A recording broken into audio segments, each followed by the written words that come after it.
After a disappointing IEM Katowice, C9 is back here at the LCS for week 8. They just had their first win in a little bit. Lemon, how did it feel to win again?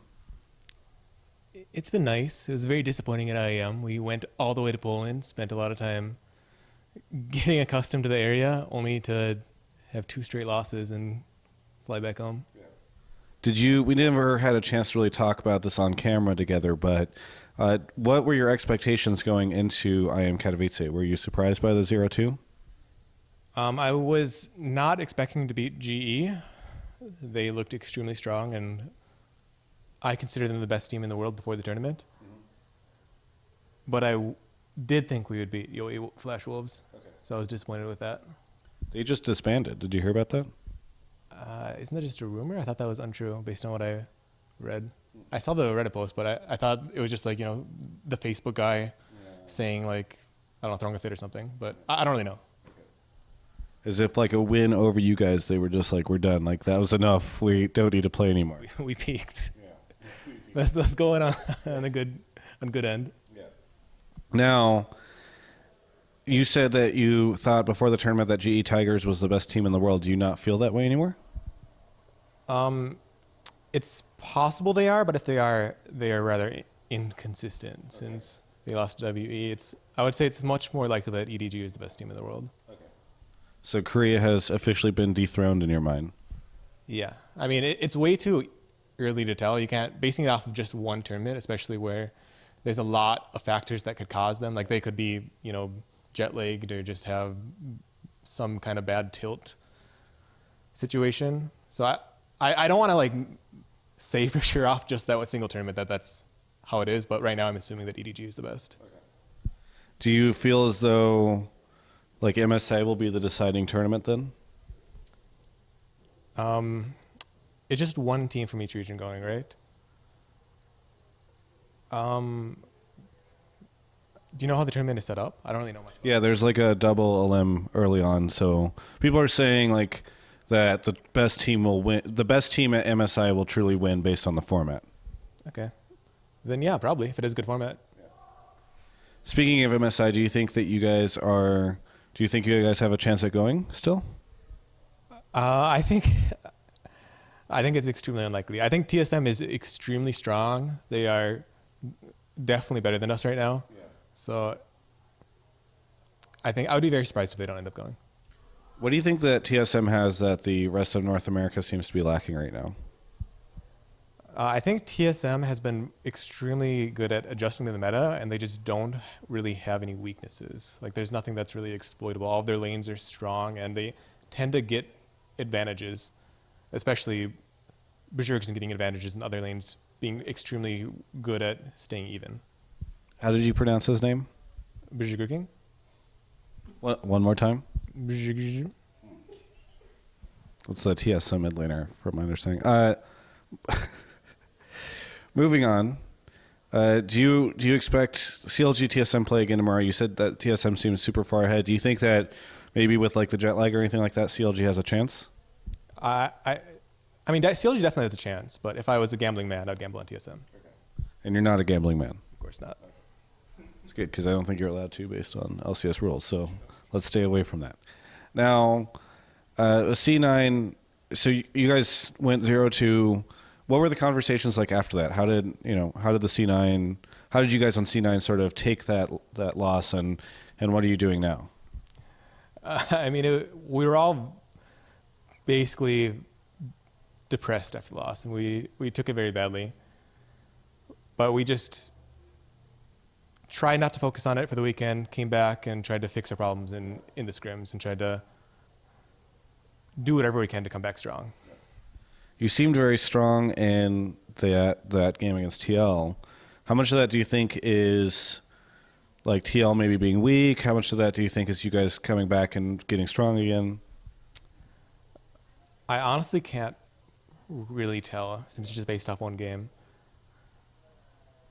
I will say that I think we definitely outpicked them in the picks bans. They kind of had, the main thing is they had Kalista and Cassiopeia, and we had 4 people who destroyed them. We had Nautilus alt, we had Vi alt, we had Maokai root, we had Lissandra alt. These all like 4 targeted huge CCs that just eat Kalista. There's like no way she can ever survive. So I think it was probably a mistake to pick her. You guys just kind of ran a train on them. Yeah. Well, I mean, we messed up early. Like I died in that dive top, but then we just came back and were able to kind of dominate. Let's talk a little bit about Nautilus support, because it's a hype thing right now. I mean, it was until maybe this game, and we can talk about that in a second. But yeah, I mean, where's this Nautilus support coming from? Because is this all you? Like we saw it over in Europe. What's the deal here? It's definitely not only me. I think probably around half of the NA sports are all trying it out in solo queue and in scrims. I don't know if they're all ready to take it out yet in LCS. A lot of the other sports tend to kind of take a week or two before they actually are willing to take out a new champion. Yeah. But I mean, he got huge buffs on the most recent patch, which is what's kind of causing him to come into fruition. Yeah. And where did this spawn from? Like, what gave you the idea to do this? Was it just the patch, and do you think everybody else is copying you now? No, definitely not. I at least saw one of NA Sport play before I did. Okay. So it's definitely just that the patch came out. We all kind of saw these huge buffs to Nautilus. Even before like these buffs, he was still he was a bad support, but he could be played support. Yeah. And then all of the buffs that were given, like they were like kind of made to make the jungle not max W and max E instead. But support Nautilus already maxed E, so they just like buffed up his E and just buffed support Nautilus basically. I mean, do you think that the changes were supposed to send him to support, or is this maybe an unintended consequence of what Riot did? I don't know what they think of Nautilus. I kind of assume they want him to be played both jungle and support, okay. But I'm not positive about that. I mean, you've been known for sort of pulling out a lot of stuff and support. That's maybe people don't expect. And now we just saw Keen, who similarly does this in the mid lane. He just picked Urgot mid. So as somebody who kind of is in the same vein as this kind of innovator or forward thinker, what do you think of Urgot mid? Well, we've been scrimming against it. Okay. And I am not a big fan of it. I'm not too sure about it because it does do kind of really unexpected and kind of insane damage. But the fact that it doesn't really have any wave clear kind of makes it quite awkward as mid laner. You can't, a lot of enemy mids can just kind of like push in the wave and roam or just have more pressure throughout the early and mid game. And Urgot can't really punish them unless they kind of make a mistake. Yeah. Where do you think the strength of Urgot is supposed to be when he's picked? Is it like a laning situation? Is it late game? Like, what is like the thing that is supposed to make Urgot so good theoretically? Well, it's kind of weird because if people like stayed in lane against him and just tried to 1v1 him, he is extremely strong. Like he can like basically 100 to 0 them if he gets if he hits his thing on them and starts queuing them. So it's kind of lame, but the fact that he doesn't have like the ability to push fast kind of makes it awkward.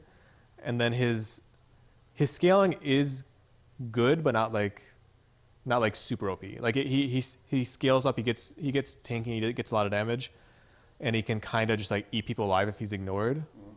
And he's tanky enough that he's kind of hard to focus. So he's definitely kind of a scaler, but he's not like super OP as a scaler. He's not like a big card that's anything like that. Finally, do you have anything that you would like to say to any of the Cloud9 fans out there? Anything that's on your mind that you've been thinking about over the past 26 years? I'm 25. Thank you. I thought you were older than me. No, you're old as fuck. When do you turn 26? June. Damn it. I turned 26 in May. For some reason, I thought you were older. No. And to my fans, thank you for supporting us. I apologize for our losses at IEM. We embarrassed ourselves, but hopefully we'll come back strong. And thank you for supporting us, regardless of that. What day in June? 15th. So there's less than a month. You can't say I'm old as fuck because it's less than a month. Say whatever I want. Thank you, Lemon, for the interview. For everyone else, you can check out the rest of our coverage of all things esports at ongamers.com.